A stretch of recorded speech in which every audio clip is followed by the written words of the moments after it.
Welcome to the Sip and Spin. I am the Tipsy Spinster. Happy Distaff Day.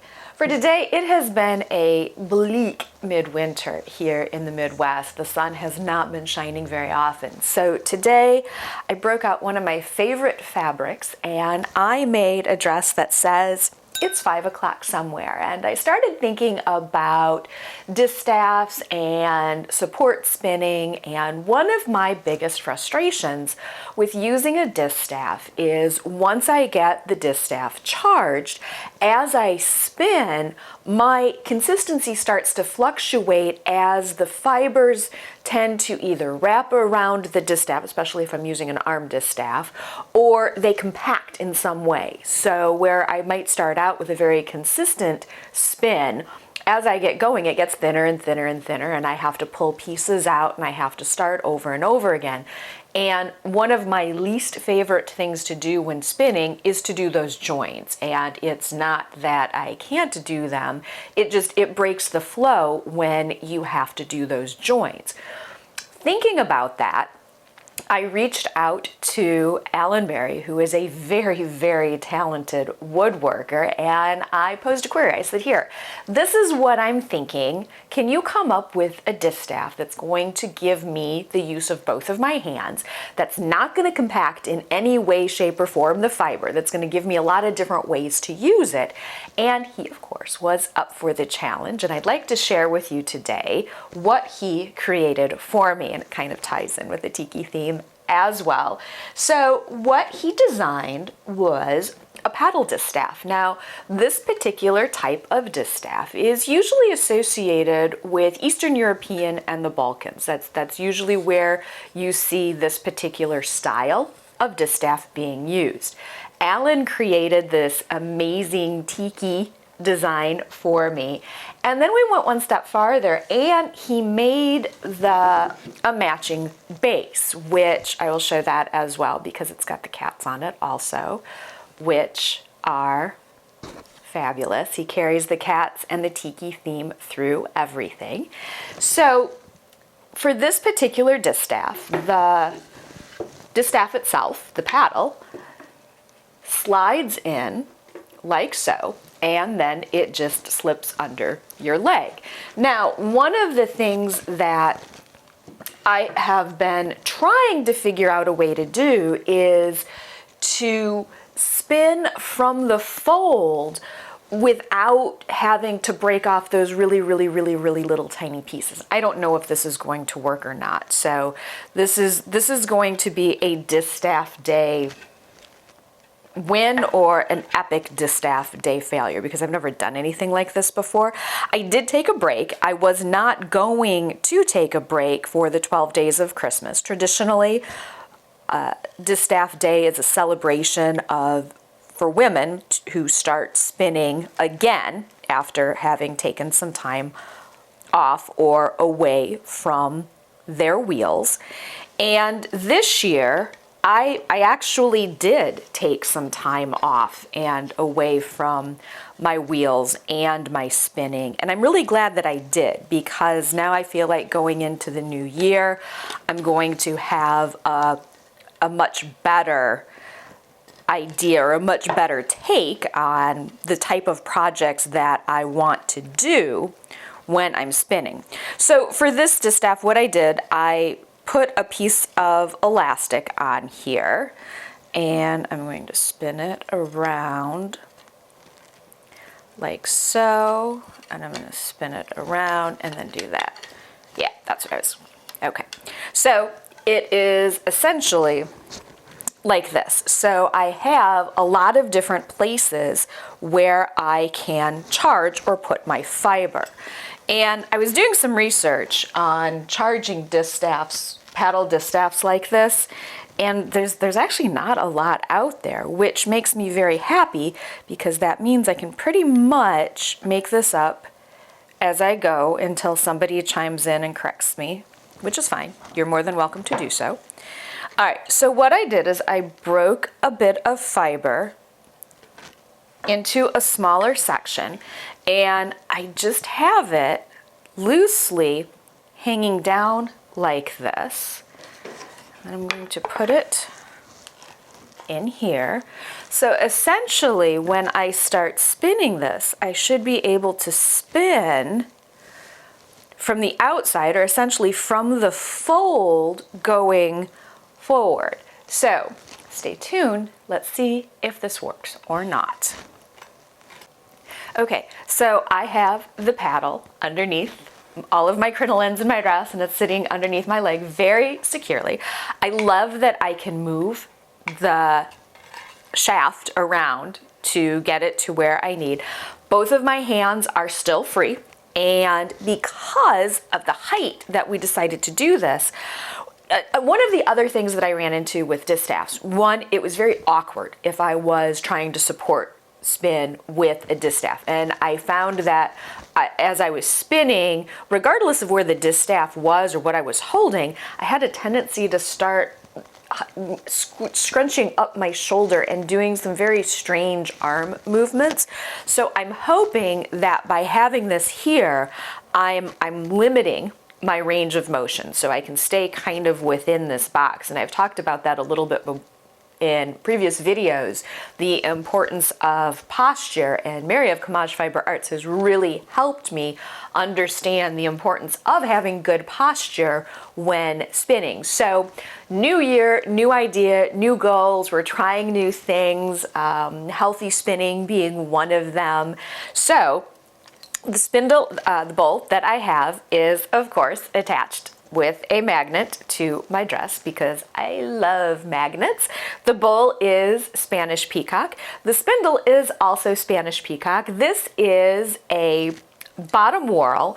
This is actually a suspended style spindle, but Spanish peacock spindles are pretty much, no, not pretty much.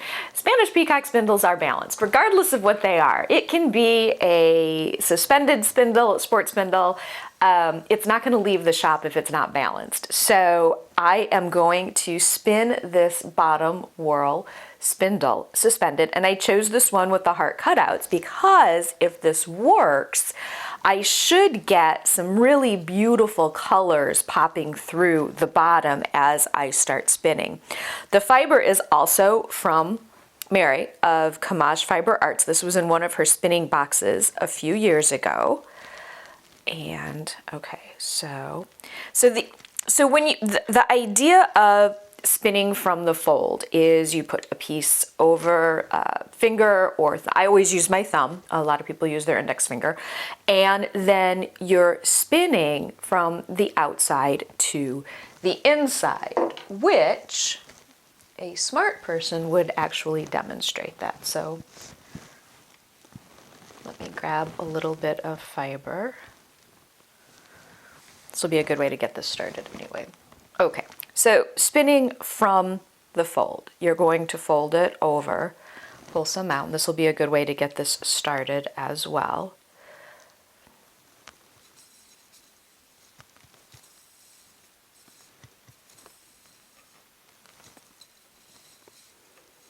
See, I can already feel my shoulder slipping up as I do this. All right, so spinning from the fold.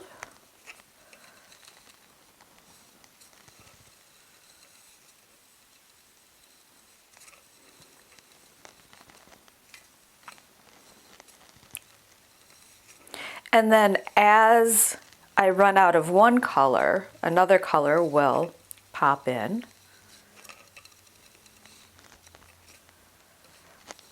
And I'm going to get long. Okay, the orange is starting to come in.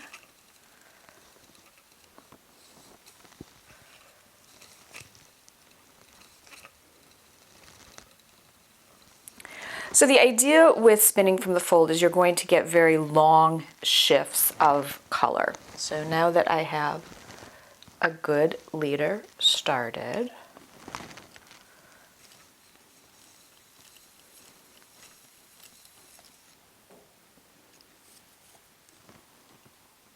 wind on.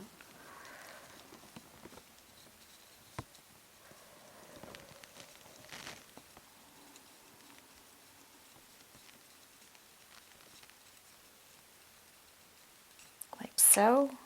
All right. So now this way, if I grab on here, okay, I can already see, I'm already having, all right, let's move this forward. Okay, there we go.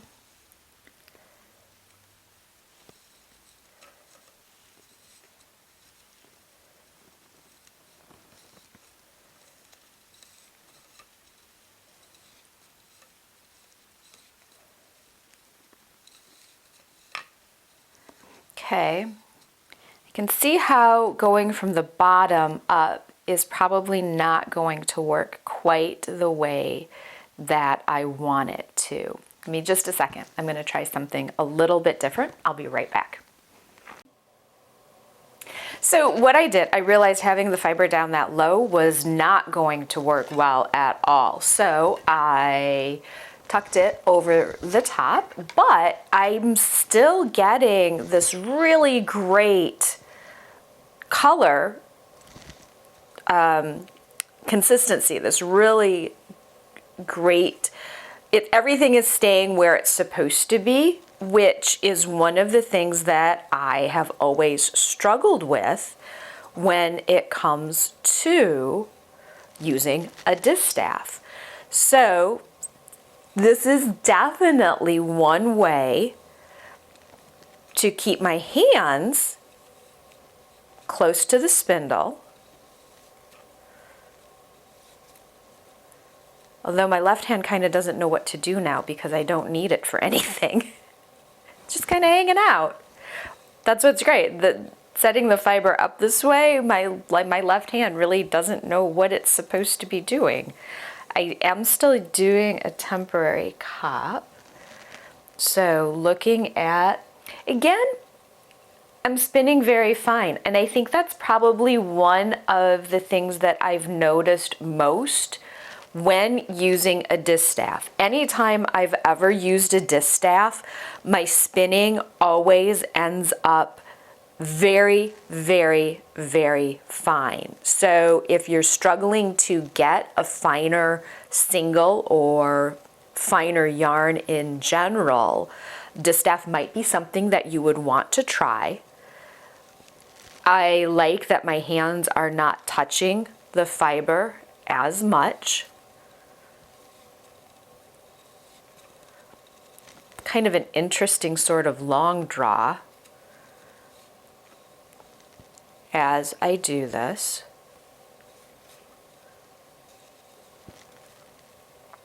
Okay, so this is one way, sort of spinning up from the fold. I'm going to try charging the distaff one more way to see what happens. I'll be right back. I'm going to do one more thing. Okay, the other thing, I spin from rolags a lot. In fact, when I do support spinning, that is my favorite fiber prep is rolags because I can hold them in my hand.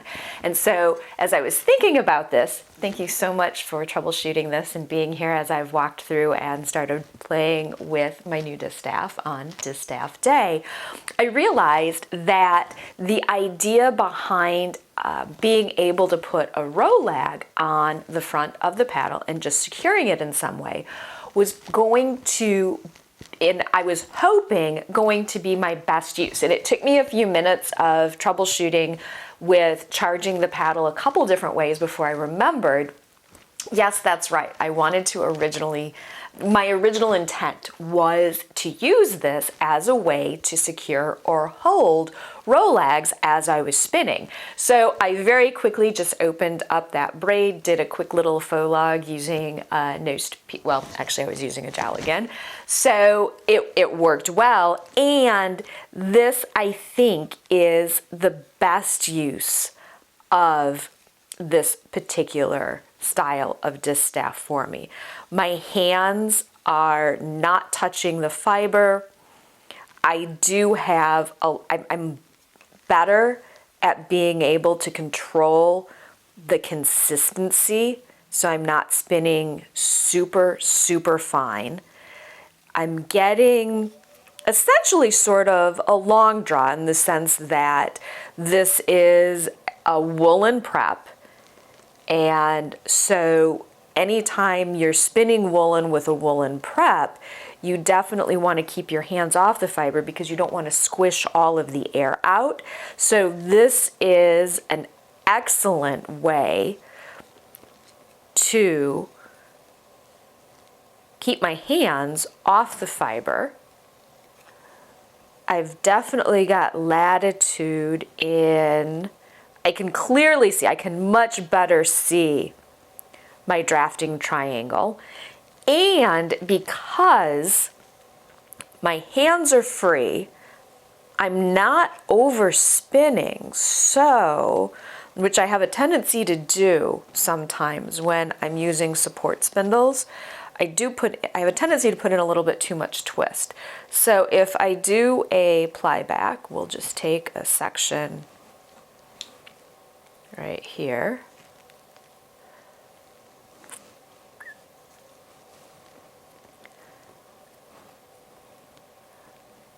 Ply back on itself. Oh my gosh, look at how light and fluffy that is. I don't know if you can see it really well, but there's so much loft in there, and the twist is nice and consistent, which something that it's kind of one of those things. Once you start spinning super fine or super thin, it's very hard to go back to spinning thicker yarns. And as I've been doing more with some of the different styles of looms that I've been working with lately, and the circular hat knitting machines, the circular hat knitting machines, they really don't like fine yarn. They like the DK and the sport weight. So I think this is going to give me a really nice opportunity to start working with, or being able to focus on getting those thicker weights before I wind onto the spindle. And I am maintaining, I'm keeping my colors, which is one of the things that I really wanted to do. I wanted to find a way to maintain and keep those colors without having to spin smaller sections from the fold off my thumb. Very nice. So before I get distracted and stop talking and just start spinning, which the fact that I want to just stop talking and start spinning is kind of an indicator to me that this is just a lovely, lovely tool that I am going to be using quite often for years to come. And just in the time that I've been talking, I'm not hunching my shoulders, I'm keeping good posture, and I think that's probably one of the most important things that I'm looking for as I move forward this year, is making sure that I don't do things to exacerbate an already troublesome back. Wow, very cool. So I could just sit and do this for the next 30 minutes, but I'm sure I suppose I could have done this live. That probably would have been sort of an interesting thing to do. Maybe next time. So with that being said, thank you so much for tuning in as I have started to work with and play with this amazing distaff, paddle distaff that was created by Alan Berry. I will certainly put his link down in the description along with the links to the other products that I've used in today's video. As always, thank you so much for tuning in. Happy Distaff Day, everyone. I wish for you a year full of amazing spinning.